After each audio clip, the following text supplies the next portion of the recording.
नमस्कार मंडळी, आज केलं बेलफळाचं सरबत आणि आज हे पहिल्यांदा सरबत घेतलं आणि खरं सांगते चवीला अप्रतिम लागतं.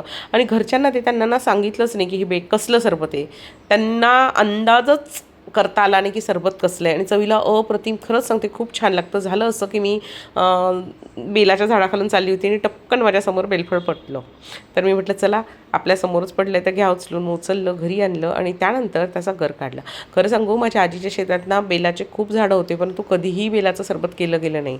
पण मी जेव्हा दिल्लीला गेली ना तेव्हा मी तिथं बघितलं खूप गाड्यांवर बेलफळाचं सरबत विकत होते, पण तरीसुद्धा मी घेतलं नाही, कारण मला ते कसं लागेल यावर शंका होती.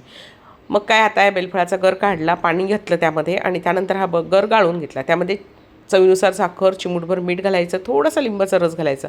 तुम्हाला आवडत असेल तर थोडी वेलची पावडर किंवा जिरा पावडरसुद्धा घालू शकतात. त्यानंतर पाणी घालून थोडंसं पातळ करून घ्यायचं. ग्लासमध्ये थोडेसे बर्फाचे खडे घालायचे, बेलफळाचं सरबत घालायचं आणि खरं सांगते अप्रतिम चवीचं असं सरबत तयार होतं. नक्की करून बघा.